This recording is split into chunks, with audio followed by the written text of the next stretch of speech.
Hi, everyone. I'm Bob Lingo from Off the Beaten Path Bookstore in Lakewood, New York. Thanks for joining us tonight with author Erik Edstrom. Erik wrote the book Un-American, A Soldier's Reckoning of Our Longest War. And Erik, do you want to do a little introduction of yourself? Sure. Thank you very much, Bob, and thank you very much to the bookstore for hosting me. I'm very grateful.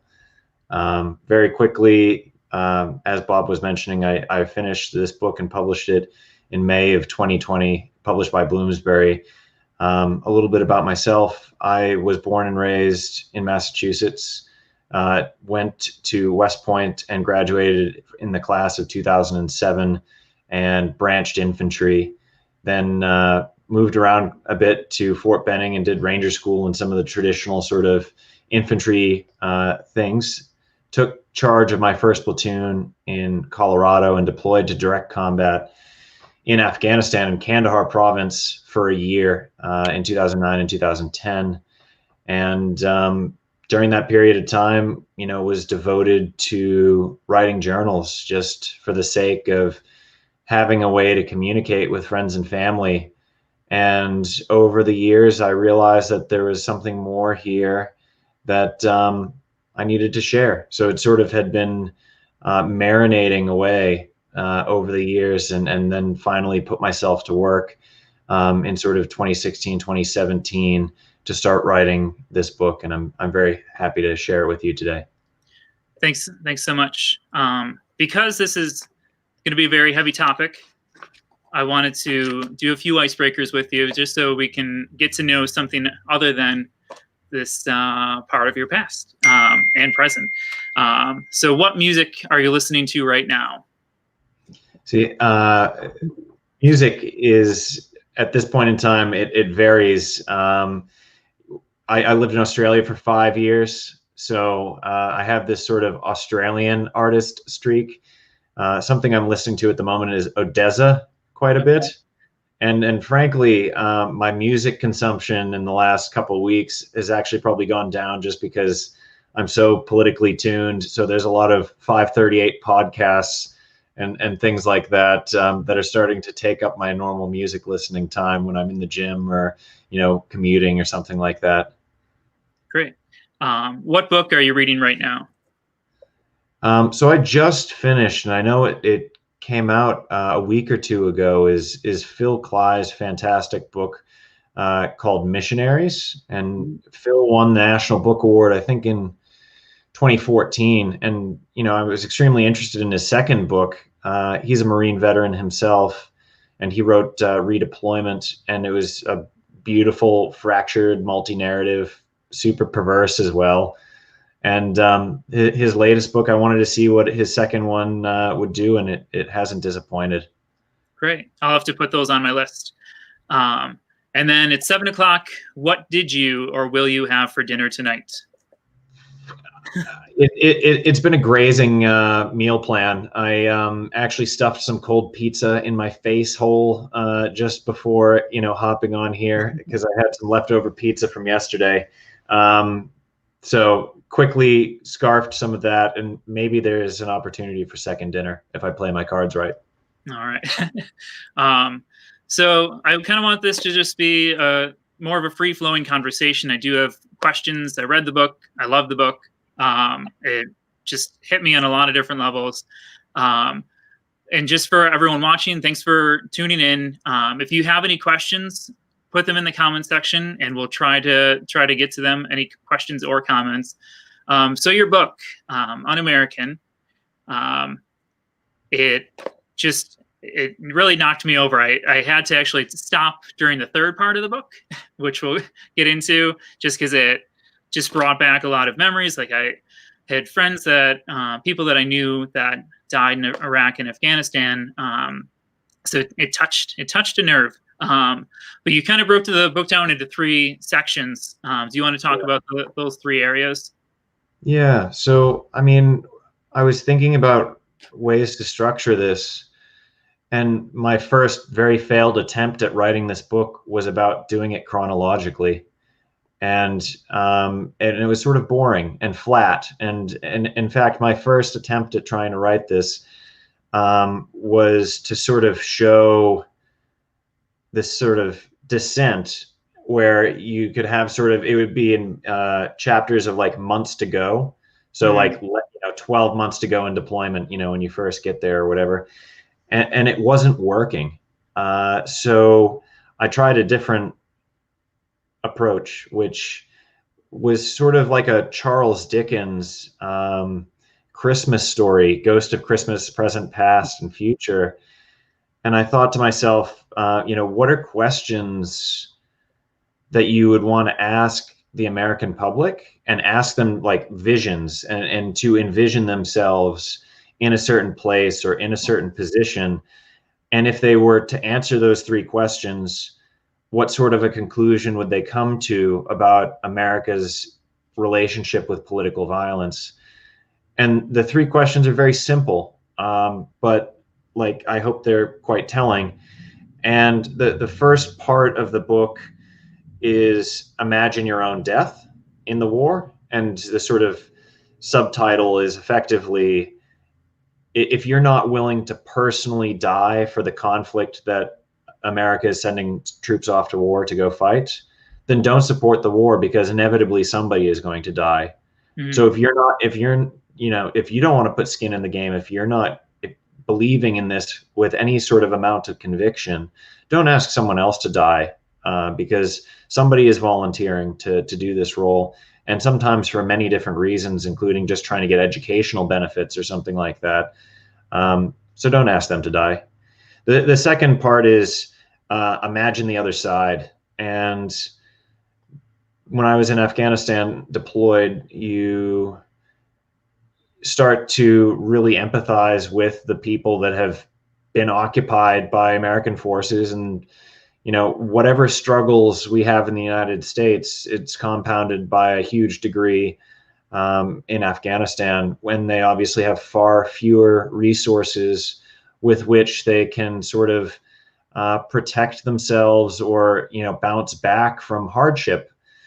And the question of imagining the other side, if you grew up in the shoes, and if you roll the dice and the birth lottery says Bob Lingle has to grow up in Afghanistan, what would you really think about America's occupation of your country for what now? And it's very apropos that we've done it this date, because I think it was either today or yesterday, or it's one of the days this week, that marks the 19th anniversary of troops on the ground in Afghanistan.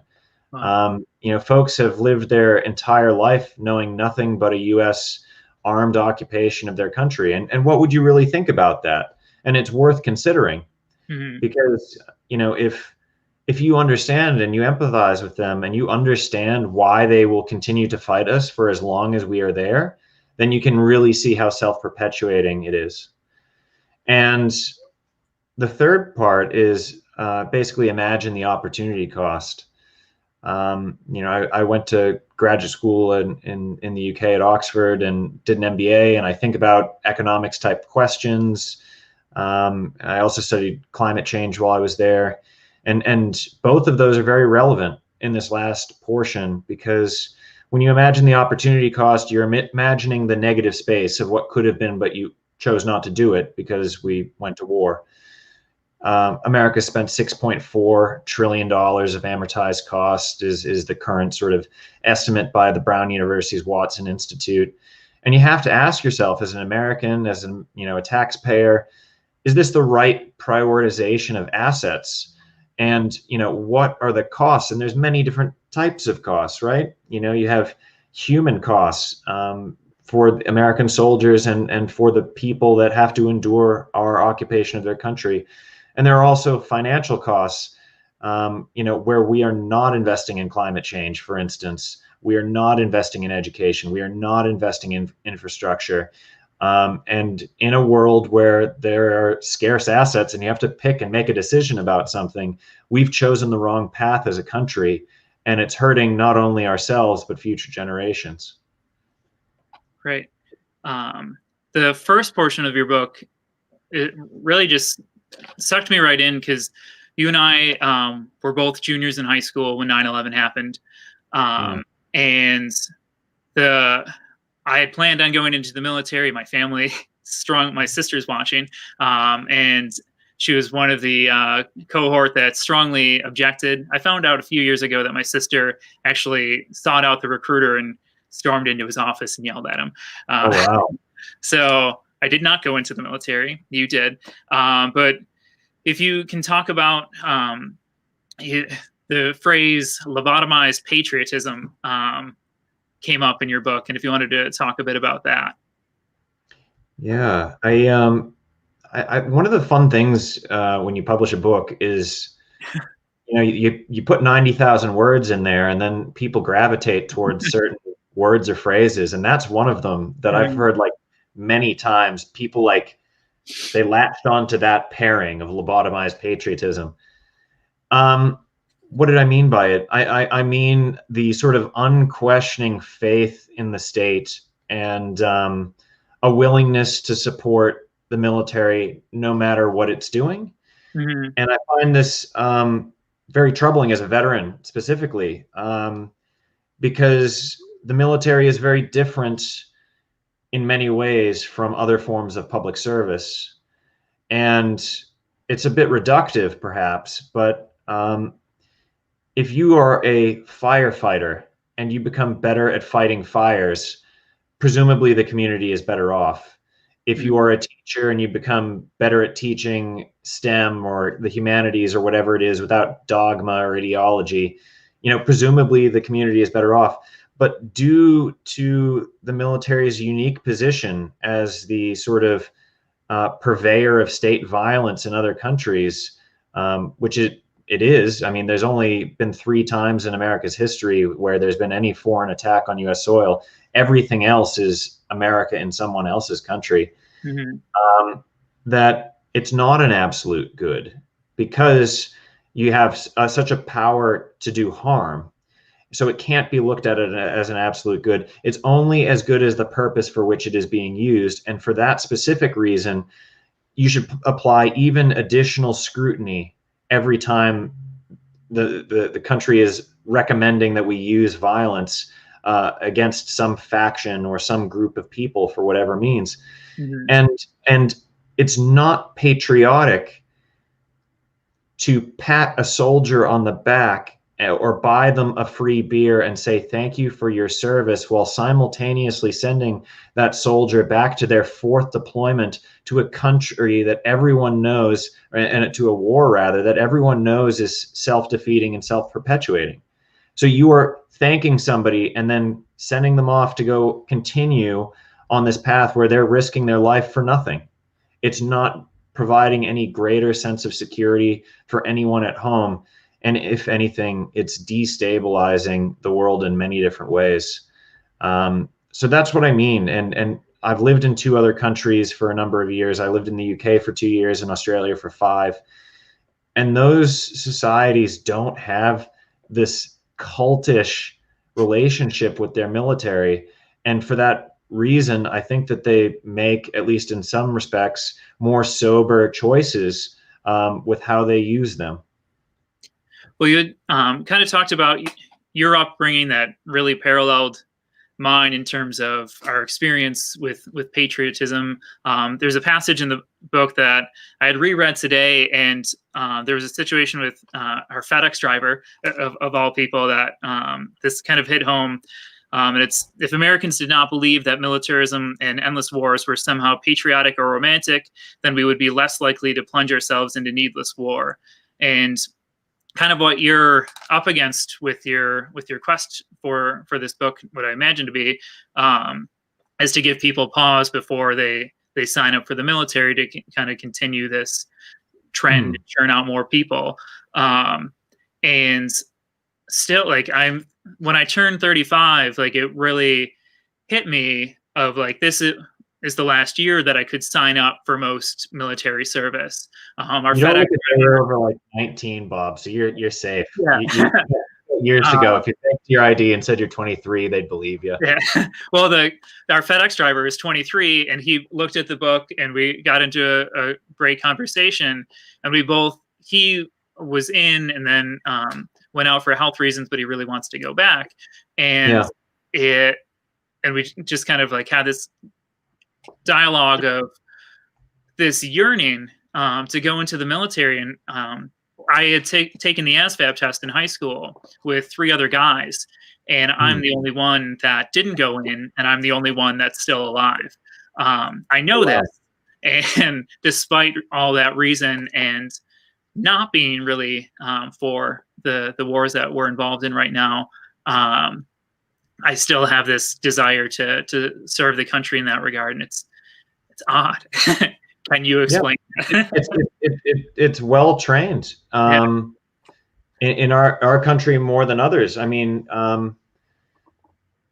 no one else in a developed country would say, you know, what we need to do is have, you know, kindergartners mime the Pledge of Allegiance, you know, and repeat after me when they don't understand the words of what they're saying. And for other countries, if you ask an Australian, what do you think about this? They're like, that sounds like North Korea, mate. You know, what are you doing?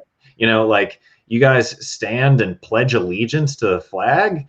You know, and recruiters in high schools, and, you know, fixed wing aircraft flying over college football games, you know, everything is thanking the military, and you know, beer commercials and the full bit. And that's not to say that there isn't a place for it. It's just a fetish, Yeah. and it is a culturally ingrained fetish of the military.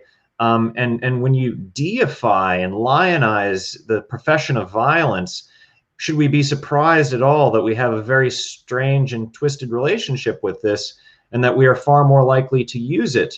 And I describe sort of social subsidies for the military. And what I mean by that is that it is given this sort of patriotic pixie dust that is sprinkled across the profession, enhancing the worth in the eyes of the person who's serving, or to society, that this is a good thing to do above and beyond what the risk is, above and beyond what the salary is, you know, the discomfort and pressure and lack of agency as an individual, and giving up your identity in many different ways, you know, falling part of the, you know, military law and the rest.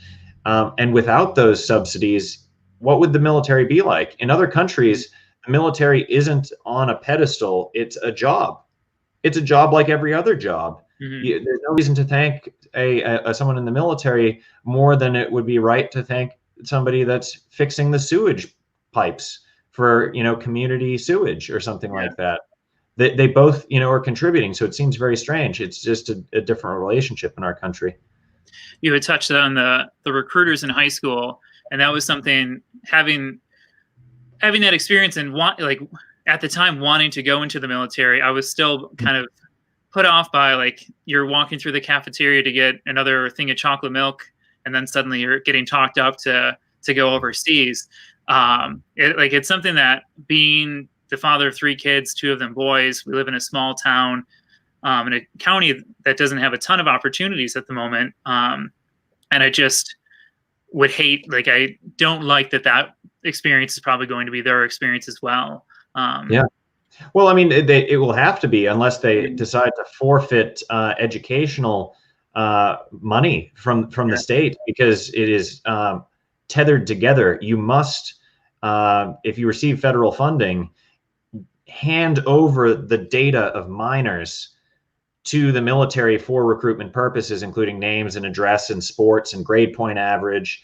And all of that data is given without consent to the military, to an organization called Jammers, which helps basically create the strategy to recruit students. And those who join are usually those, the highest propensity to join are those who are usually the most vulnerable. I just want to take a pause because we picked up a few new people since we started. If anyone has any questions during this, we're going to be going till 8. Feel free to just add them into the comments, and we'll try to get to those. And I want to get into the second part of your book. It reminded, as I was reading it, are you familiar with Mark Twain's War Prayer? kind of a short story written in prose. I may have read it. I'm not familiar with it off the top of my head. I would pick it up. It's just one of our customers kind of put it on my radar, and it's just like a 10-page thing, and it's these people gathering in a church praying for the troops, and then this person comes in and says, if you're going to pray for the troops, you have to give the whole prayer, and it just like graphically describes the devastation that you would have to bring to another culture, not just the opposition forces, but the civilians in an area. Mark Twain wrote it about the Spanish-American War. It ends, spoiler alert, with it was believed afterward that the man was a lunatic because there was no sense in what he said. Has that been your experience, that people find you to be a lunatic?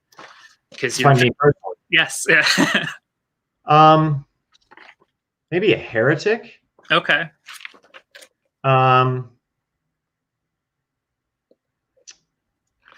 Yeah, I mean, I don't really comport myself with lunacy, but like they might think that I'm blasphemous, perhaps blasphemy.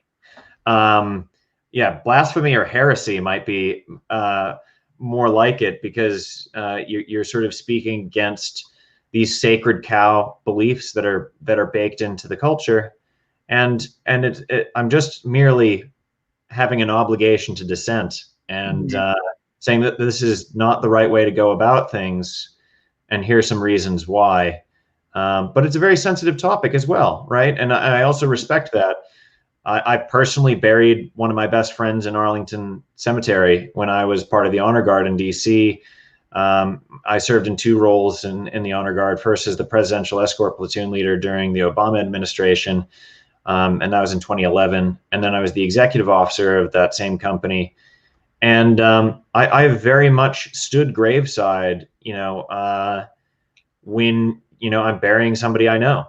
And I've physically handed a folded flag to my dead friend's crying mother and presented it on behalf of the country.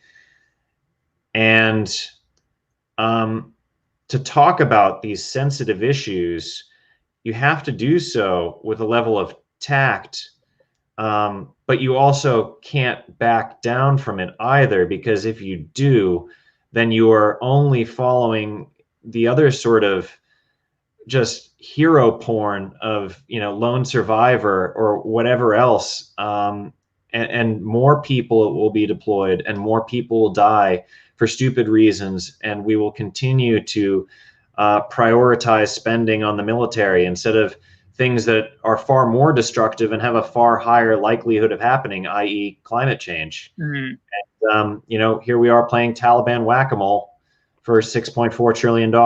And, America is the largest cumulative emitter of greenhouse gases since the Industrial Revolution by a country mile. And you have to question these things, because the alternative to questioning is to abandon the scientific method. It is to abandon logic, and you have to challenge it. And I welcome folks that have a differing opinion than my own, but let's present our facts and lay them out without fear. And I think that my argument hopefully will win. There was a couple excerpts from the book, I think of it in the second section of, we were taught to obsess over how to kill these people, not question why kill these people. And then I think it was a quote from your commanding officer of, your concern for civilians is admirable. I'm surprised more people haven't come to me to talk about this. And our store, especially this year, has had a big push for encouraging, fostering empathy within the community. Where do you feel like, why do you think you're so much more empathetic than others? Or do you think that you are? Or I don't know if I am. Well, I mean, actually, maybe that's true. Not true. I feel like there's a lot of folks that aren't empathetic at all, and I've seen plenty of them that are not. You had 2 quotes. The first one is about just general problem solving, and that you are taught to not solve the right problem. You're taught, instead of focusing on whether or not we should be doing something, you say, how should I be solving the wrong problem? And you spend all of your time doing that instead of actually asking the real question, which is, how is this at all helpful to anything? And how does this relate to national security? And is this the best use? Those are more relevant questions. Mm-hmm. But very often you are taught to solve things downstream and not focus on the things upstream, because those are matters for policymakers, and you shouldn't waste your time with such things as thinking. You should think about instead how to kill people in your AO and do it successfully for the mission, and which is a completely recursive loop, and completely pointless. The second bit about empathy, I think when bad things happened to my platoon, I just started asking the question in my own brain, we do this shit to you guys all the time. And the thing is, America's greatest fear is precisely what we do to other countries, but on a scope multiplied astronomically. We've killed over 100 9/11s worth of civilians during the War on Terror. It's 100x more civilians being killed from America's reaction. It's entirely disproportionate. The things that we fear of, being abducted and taken to a black site to be tortured. Well, that's exactly what America does. We would be worried about a car bomb or, something happening on American soil. Oh, well, that's exactly what we do with hundreds of drone strikes, global drone assassination program. And it's systematized, and you sit there in a talk somewhere watching Kill TV, where they make the decision about executing people without any sort of jurisdiction, not approved by the American citizens, because we haven't voted for any of these things to actually go to war. So we're not actually formally at war with any of these countries. We just have a never-ending assassination campaign around the globe, where the Smithsonian in 2019 did some research, with Brown University, and I think 14 different countries that were currently in active combat, and that was in 2019. And we're actively bombing 7 different countries right now, none of which we're at war with.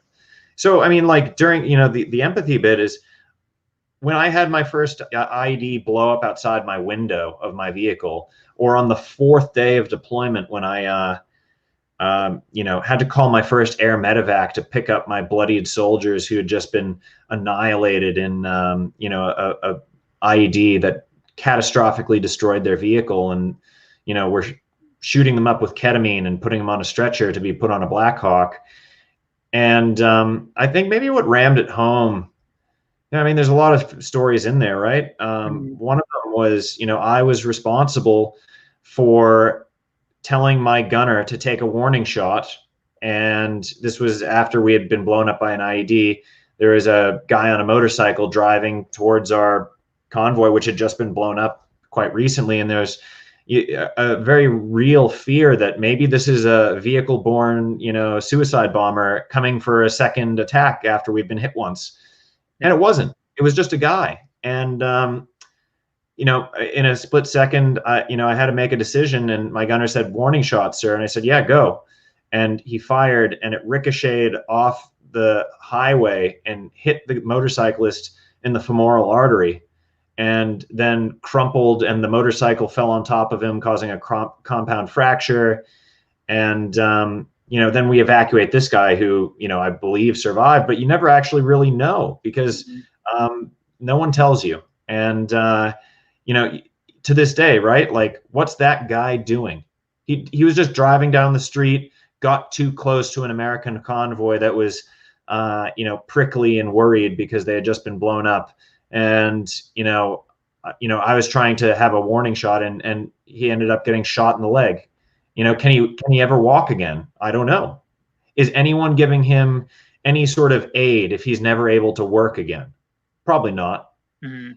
For every, and I've seen my friends with, amputated limbs, and guys that I used to work out with at West Point, and they're still just as mentally tough as they were then.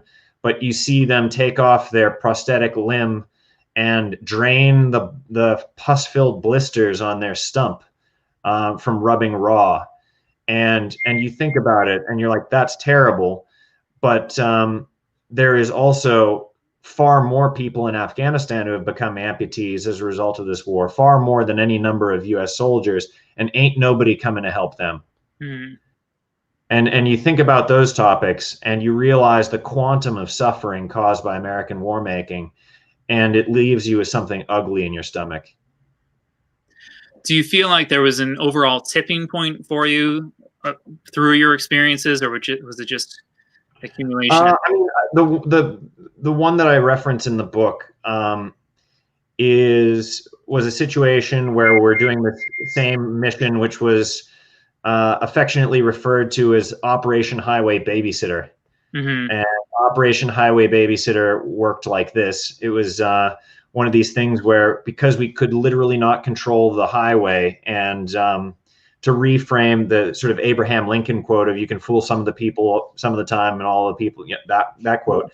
But if you reframe that for IEDs, you can stop some of the IEDs all of the time, or all of the IEDs perhaps some of the time, or patrol some of the place some of the time.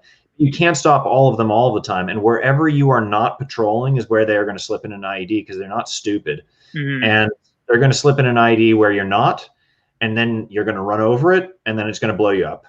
And this happened over and over and over again, where we would patrol the road so that the resupply convoy could give us food and petrol, so that we could then drive up and down the road and secure the road, mm-hmm. so that they could give us food and petrol. And we'll do this round and round and round. But there's also an exit part of this loop, which is the ones you don't catch, which are the people getting blown up.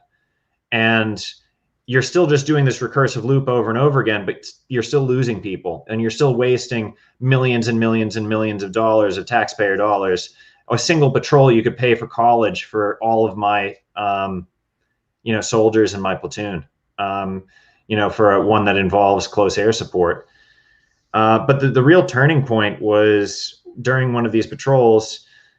There was an Afghan police checkpoint that we thought was going to be shot at, and we're driving down, and there's this field where it's sort of, imagine a wine vineyard. It was basically like a grape field, mm-hmm. and it's very difficult to see things. And we got out of our trucks and dismounted as individuals on foot into this field to see this group of sort of men. They might have been farmers, they could have been fighters, but we weren't sure. So we, break out into formation and move into the field, and then we got ambushed, and we're getting shot at a lot. I call in OH-58 Kiowa helicopters, and you can't see anything because it's like being in a wine vineyard, and there's foliage everywhere. And we've forced the insurgents to break contact back towards this village. And we give commands to the Kiowa helicopters and say, look, we got shot at from this general direction. We don't have eyes on them anymore, and we can't tell who's actively shooting on us, but they did come from this direction. Check it out. And it was very explicit that we did not have PID to certify that anyone was an enemy. And then the OH-58s took it upon themselves to just basically demolish this village using 2.5 4-inch rockets and 50 cal machine guns, and just pumped these buildings full of explosives. And me and the guys, we just survived this blood curdling ambush on our platoon, and we're cheering, and we're like very thankful. There's a tremendous pendulum swing from feeling like, oh shit, I'm absolutely going to die, to no, I'm not. And the Kiowas just came to the rescue. And that is a huge emotional pendulum swing. And then we got back to the base, and I found my platoon sergeant who was having a rest day and not patrolling. And I asked him, did you see what happened? Do you hear about it? And he's like, yeah, I saw the whole thing. I went into the company talk, or the tactical operations center, where they had an unmanned aerial vehicle, a drone that was flying over us like a video game, and watched the whole thing happen. And the Kiowas killed a bunch of civilians in those homes, and then the U.S. Army lied about it, and they did not report them as civilian dead. They said unknown, and I told my battalion commander about it, and then they didn't do anything. And then I told my company commander that I wasn't going to serve in this position anymore. And then the military threatened me, and threatened to destroy my career. And that was how it unfolded. Well, getting into the third part of the book of essentially what could have been gained, or what did we lose by having a war. You can break it down between human costs and economic costs.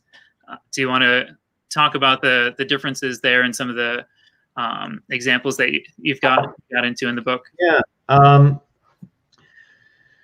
I mean, about 25% of my platoon that I originally deployed with were injured or killed on account of direct combat. And after returning home, there was a long tail of suffering.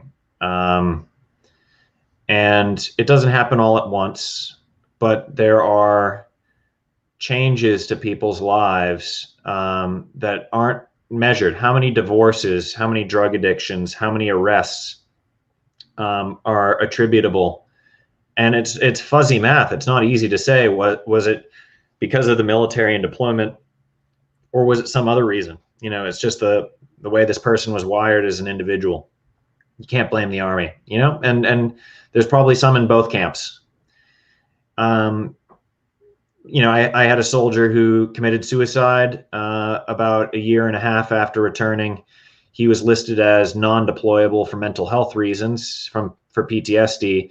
And when you belong to an organization where going to combat has so much meaning, and so much of your self-esteem is attached to that, because people measure themselves by deployments, by badges, and also just sort of the brotherhood and pride aspect that you're broken, you're a lemon, you're a flunky, there's something wrong with you. And it may not matter in other parts of society, because to be told, Bob Lingle, you're not allowed to go to war, you'd be like, okay, fine, I guess I'll just own and operate a successful bookstore and read lots of interesting things. But when you're in this pressure cooker culture where that means so much, it's very disheartening. And I can't say what all the other reasons were that attributed to him deciding to kill himself, but he did. And other conversations that I've had with folks that are still wrestling with alcohol, and are functioning or sometimes non-functioning alcoholics.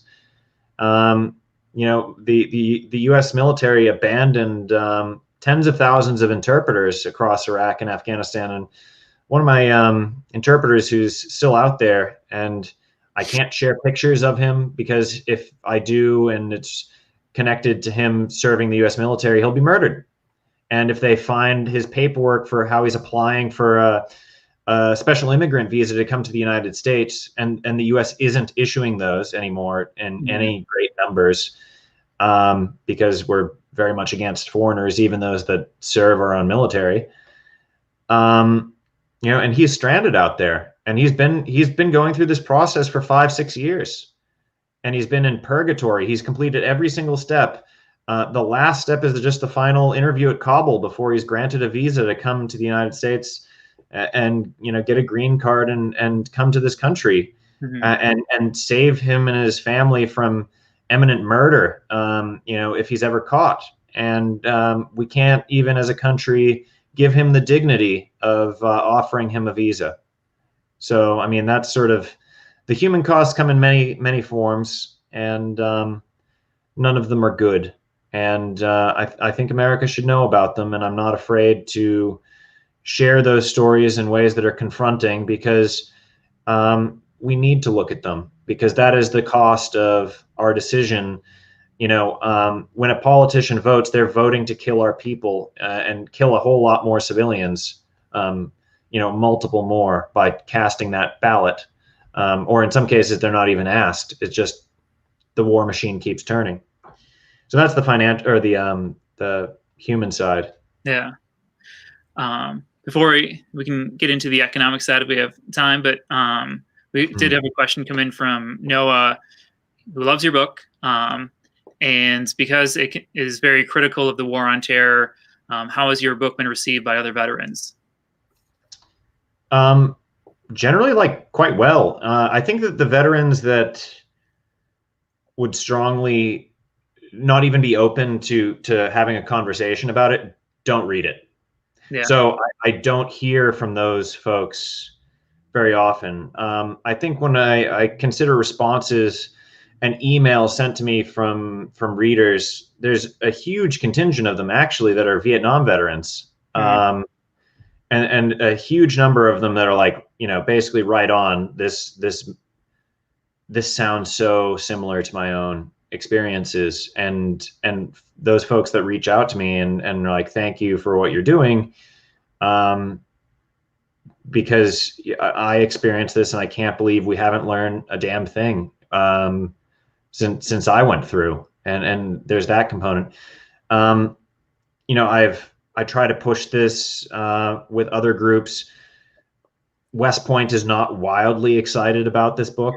Sure. You might be, unsurprised, even though like West Point's own Modern War Institute gave it a really good review, which is great. Is it part of the curriculum at West Point? Is it part of any class? Is it, on the commandant's reading list or the dean's reading list? Nope. Yeah.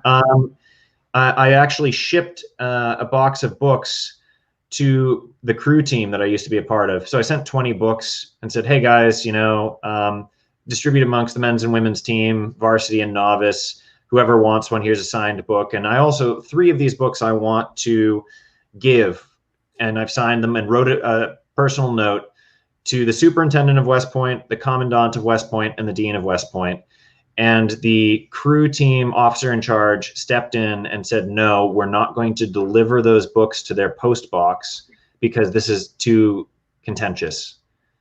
And which fits right in with the narrative of sort of thought suppression, to not challenge the issues on their merits, which is not surprising to me.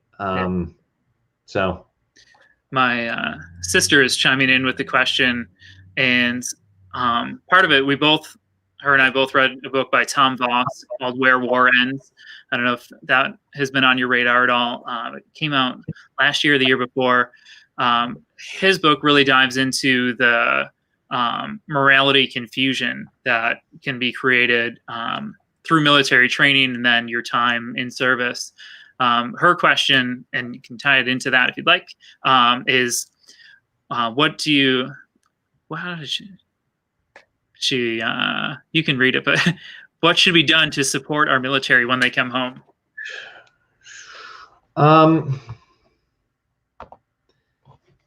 I mean, don't send them back again to a war that everyone knows is self-defeating and self-perpetuating. That would be a very good start. If you want to respect soldiers' service, the most patriotic thing that you can do is question what it's being used for.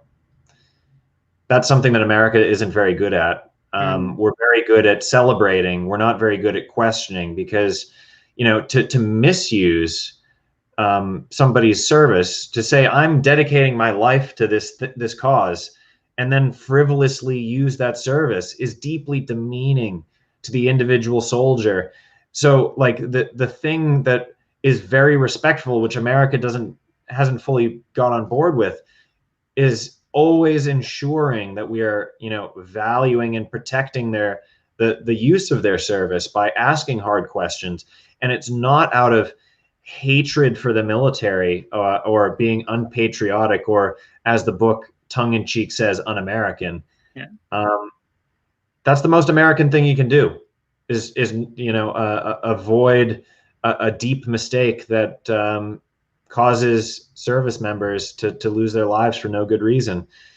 I guess in practical terms, question what the war is for. I think another thing is allow soldiers and service members more broadly to have some sort of moral refuge where it's okay to say that this was wrong.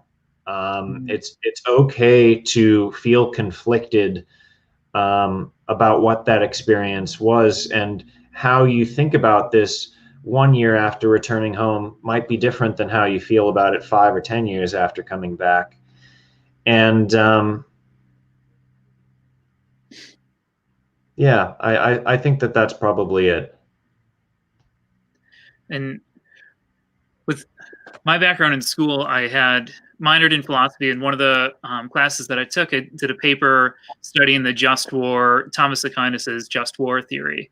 In that paper, I'd come to the conclusion that based on that, we haven't had a just war by that definition since World War II.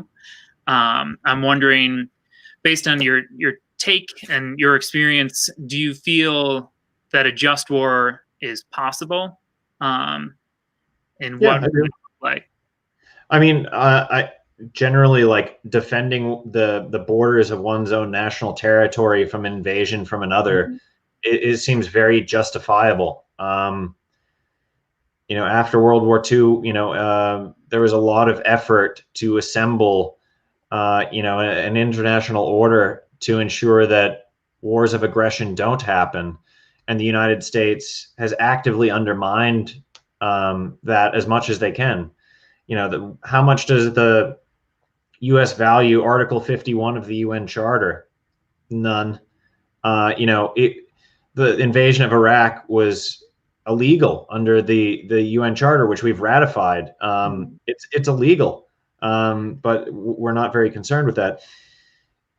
As far as what is a just war, I think that wars of defense absolutely are. And with the establishment and holding up an international order, hopefully you can stop wars of aggression from happening, so no one has to defend themselves, because the overwhelming group would work together to stop that from happening. And then, of course, there's sort of extreme sort of humanitarian means, which has to be used very judiciously and cautiously, because everyone's going to claim that they're doing it on behalf of somebody's, the better angels. You need to occupy Ukraine because it's for their own benefit, and we're helping them from oppression, or whatever it is. So that has to be used quite rarely and judiciously, and with lots of constraints on it. I also acknowledge, and I'm not naive, that there's many other forms of things that teeter along the edge of what is war, and you can do things that are just as destructive that aren't perhaps using bombs or bullets. I mean, for instance, the sanctions against Iraq earlier on in the 90s were called the sanctions of mass destruction, because it caused so many people to starve to death and disease and everything else. So there's other means by which you can inflict a tremendous amount of harm on others, and that also needs to be thought of quite carefully too, in my opinion, because you have oftentimes unintended consequences that those who are bearing the cost of the sanctions are the ones who are least culpable for the actions that were responsible for the sanctions. So that's obviously problematic if you're just punishing the poor people of a country because the leaders of that country, decided to do something that was wrong. I think that there are instances, and I personally, if America was invaded, and someone was treating America at the same way that we treat Afghanistan, yeah, I'd fight back, which is the point of Section 2 of the book. And if you grew up in Afghanistan, there'd be many legitimate grievances which might cause you to join the insurgency to fight against this country that constantly aims guns in your face. And if I went back to Boston and somebody was bombing Boston and hauling off people who are writing articles in the paper because they didn't like it, and they take them to black sites to be tortured or something like that, yeah, I'd probably fight them too. And I'd probably defend this country the same way as I did before, but this time around for far more legitimate reasons. Getting closer to the end here, why did you decide to go? What inspired you to write the book? Why did the writing a book feel like the right outlet for you? So I mean, it started off as the journals, which were merely a means of communication. And that was just for plain old practicality. I couldn't talk to my family very often. I didn't have a satellite phone very frequently, so I decided to punch it out. And it was also a way to deal with boredom. I think writing forces you to collect your thoughts. And I felt compelled because I'm looking down the barrel of American policy, and it's so self-destructive that it hurts me. You know, I lived in Australia for 5 years, and it just felt like I was just watching my country implode. And you know, one of the big components of that is misallocation of resources, and that sounds very unsexy to talk about allocation of resources. But also reputation and everything. And I would love to see a focus on development and not destruction. And the U.S. has really a poorly sorted set of priorities at the moment. And one of the key components, because, you know, 15 cents of every tax dollar is going to the military. It's over 50% of all discretionary spending in the budget is for the military. It's such a huge lever and such a huge sinkhole of money that you really, if you change the way that we think about the military and how it's used, you can change the way that America operates altogether. And I would love to have, this is my political statement in a way to envision a better world. And it's a better world that focuses on things that aren't harmful to people, and we deal with the largest issues first. And I'm most concerned about climate change. And you know, if you thought COVID was bad, you're gonna love climate change, because it's gonna be a hell of a lot worse. You know, if you thought that like the risk of another September 11th was bad, it's going to be a lot worse with climate change. And it's not one of these things where it's a one-off thing where if you have bad policy, you can have negative unintended consequences for a generation, 2 generations, 3 generations if it's particularly atrocious. Our decisions in these years, in the next 13 days, really, according to the Guardian and the scientists, are going to condemn not just a generation or 2, but thousands and thousands of years, you know, or, you know, call into question, you know, organized human life more broadly. And to compare that versus what we're doing in the military, it's like, why are we doing this? And why do we continually emphasize this and put our, you know, really talented people towards playing Taliban whack-a-mole, when those same people have incredible brains and work ethic and a willingness to serve a public good? Why can't they serve that somewhere else? And how can we make them see this? And this is my little effort to try to influence that in some way. And for us reading the book, do you have any like calls to action for us to help you on your quest? I mean, like in the very end of the book, you know, I like, it's a hard read. Let's be real. Yeah. You know, like this is not a bedtime story for your 4-year-old. We've got 6, 4, and 13 days. Oh, congratulations! Thank you. Yeah, not a bedtime story for them. It's a hard read, but I mean, I hope to galvanize people that are reading this towards the end, and know that there is a way that things can be different. And I'll just read it to you if that's okay. We talked about whether I should read a section. Yeah. Maybe I'll just read the ending. Spoiler alert. The subheading is Our Responsibility. Our country is perfectly structured to give us the results we are currently receiving.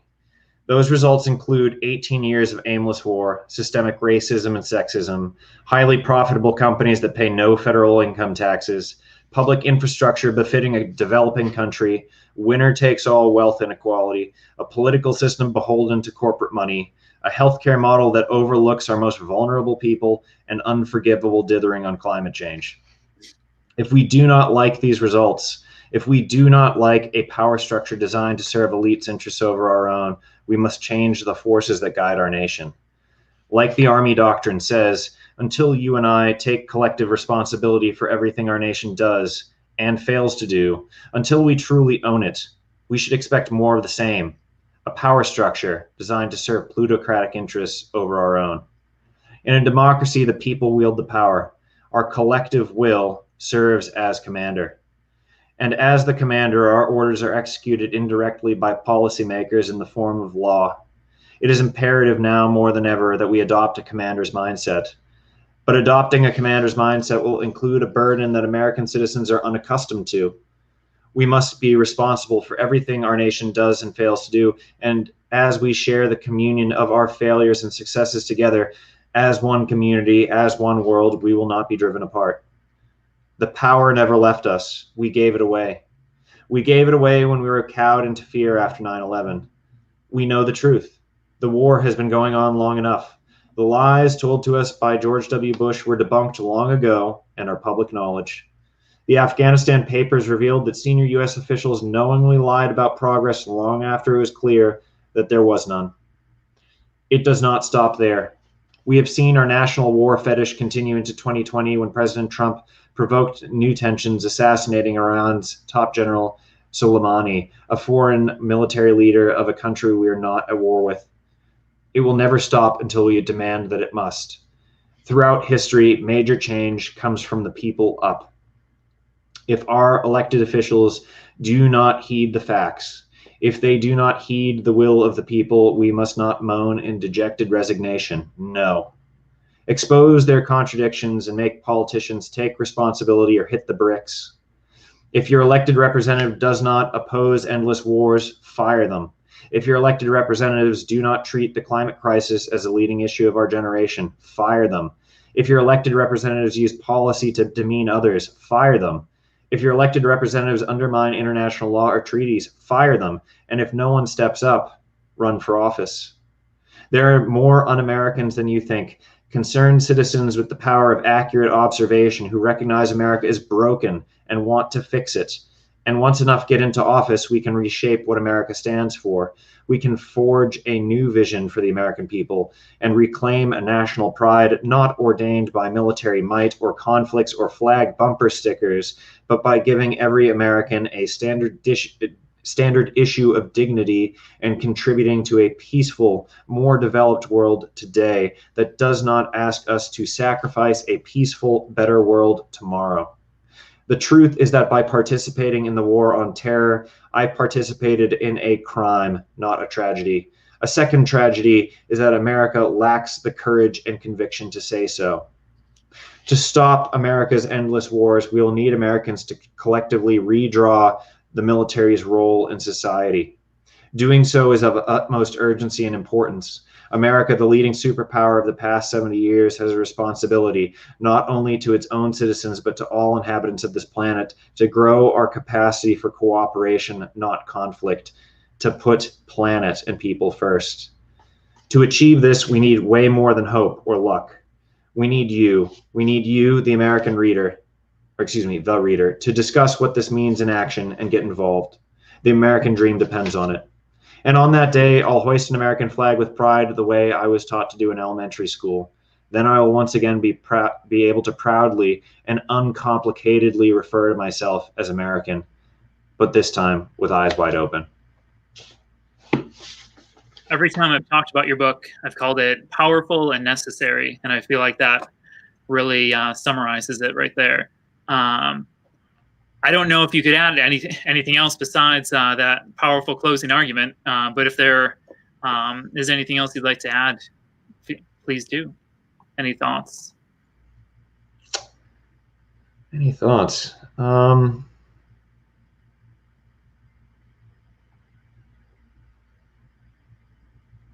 mean, I think that there's still hope here, and that as ugly as everything is in 2020, and as hard as things have been, and as frustrating as things have been, um, I think that we can turn things around, I have a certain amount of hope that we can do so. I just think it's going to continue to be full of friction the entire way, as it always has been. Um, but I think that there's enough people pushing that, slowly we can keep making progress on this. And I don't know if you ever read Steven Pinker's The Better Angels of Our Nature, Mm-hmm. and that's a good book. But when you like zoom out far enough, uh, the human condition is a good news story, and that things that are horrible, are looked at with greater scrutiny now than they were 100 years ago or 50 years ago. Mm-hmm. Things that were acceptable, 100, 200, 300 years ago would be absolutely absurd to think of as, being acceptable today. And by that same notion, what does a better world look like going forward? And if that's what progress is, then let's push there faster. What does that entail? I mean, the notion that you would be willing to cause people to go into starvation, because of climate change and crops being wiped out, would be absurd. Or battery farmed animals in the future. What are the values of the future look like, and how do we get there? What Mm-hmm. does that greater level of sort of justice look like? And how do we move there more quickly and put out of date prejudices further behind us in the rearview mirror? It's past 8. There was one last minute question that popped in, if you have the time for Yeah, it. yeah, sure. So it's from Joe Windsor. Thanks for your thoughts. Did you have these thoughts while you were at the academy? Nope, not at all. And thanks for the question, Joe. No, I didn't. I was very focused, as I was taught to focus on the how do I do this. How do I achieve this? How do I get the little pin that I can wear on my chest that says I, have won the Superintendent's Achievement Award? Or how do I max out my physical fitness test, or get into this, selective military training course or whatever? Those are the things that you're solving for, not asking the questions that underpin all of that. So no, I wasn't thinking this way, and it's taken me a really long time to get here. I'm 35, and I probably didn't sort of get to this place until probably I was nearly 30, maybe 29, 30, something like that. After I, went to graduate school, after I lived in different countries and saw what America looks like from a different vantage point, and the things sometimes that people get all hot and bothered about in this country are just comical. Single payer healthcare. I had NHS healthcare in the UK, and it was fine. People worry that you're going to go into some deep recession. If you told that to an Australian that has Medicare for base level coverage and then private health insurance for anyone who wants a Gucci Cadillac version of healthcare, they have both. They would laugh in an American's face if they're like, "Oh yeah, that's not possible." And a lot of these things just took time. But the West Point is very good at making sure that they don't spoil their own goods. That their objective is to commission high quality junior officers and make them leaders of character, as they're called. Of course, they give George W. Bush a character award for 109/11's worth of civilian deaths from the War on Terror, and actively violating their own honor code. By the way, a cadet will not lie, cheat, steal, or tolerate those who do. That's the honor code. And then they actively encourage cadets to believe the reasons behind the War on Terror are forthright and righteous and good, and withholding the information that would spoil their goods, withholding the information that would change people's minds and make them second guess whether or not they wanted to devote themselves to this cause, is being held at arm's length. And you have to look for it at West Point. And I didn't look for it at West Point. I was too busy doing what was right in front of me, which is hanging on with my fingernails to finish my assignments and wake up at 5:10 in the morning to row in the morning on the Hudson with the crew team. So I didn't think about that at all. And I hope other people do. And I wish I had this book. I don't know if I would have been brave enough to quit the academy and go a different route if I was handed this as a plebe, because that culture makes the notion of quitting so abominable that it feels like suicide, that to be called a quitter is the darkest of scarlet letters to your name. And it would be so embarrassing that, you throw so much shade and shame on quitters that, who would be willing to do that? And I'll tell you what, if you are at West Point, I don't know what your situation is, Joe. But like when I left the military, it's like being a smoker that kicks the habit, and then you can start tasting food and smelling things that you couldn't smell before because you were not encouraged to smell or taste those things, because it would not be helpful to that organization. I can talk a lot more about this stuff, but I'm incredibly grateful to be a part of this community.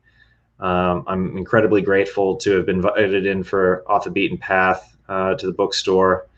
And thank you very much for your interest. And I hope you guys, if you're interested, pick up the book and recommend it to friends and share it online via social media. It's a hard year to be an author. You can't do book tour stuff normally, and it's very difficult to get a message out there in the world. And I was very lucky. The New York Times put it in the Sunday edition of the paper, and I was over the moon, but at the same time filled with a certain sense of humility, because you pick up the paper and it weighs like as much as 2 large pizzas. And I read the paper on the front page. The headline was, 100,000 dead, an incalculable loss. That was the headline on the Sunday that I had my book in the thing. And you're like, ain't nobody going to care about that. There's bigger fish to fry. So, and in some ways that is true. And then, in other ways, 100,000 dead, an incalculable loss. Well, what is it for Afghanistan and Iraq? It's 312,000 dead. Mm-hmm. And that's just from our war on terror. It's 3 times that. So, it's still far worse in that respect. But anyway, I'll pause so I don't keep yammering on. Well, thank you so much for your time. I'm glad that your agent was able to connect us. The book is super powerful. They haven't picked up a copy.